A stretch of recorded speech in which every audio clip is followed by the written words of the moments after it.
The easiest way to remember in, on, at. If the time is more than a day, use in.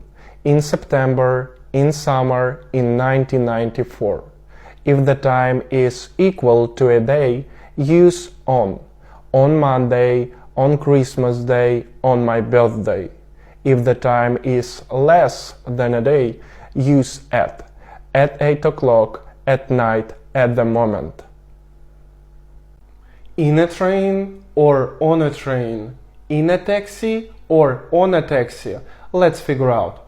If you can walk or standing up on your feet, it means that you should use on. You get on a plane, you get on a train, you get on a bus, you get on a tram. If you have to crouch down or make yourself smaller, you should use in. You get in a car, you get in a taxi, you get in a helicopter.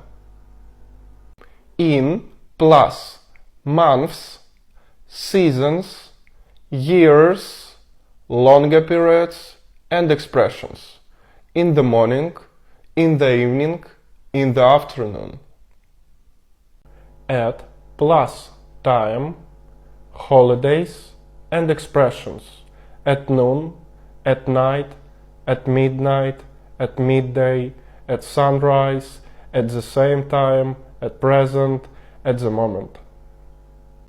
This, these, this is mine. These are yours.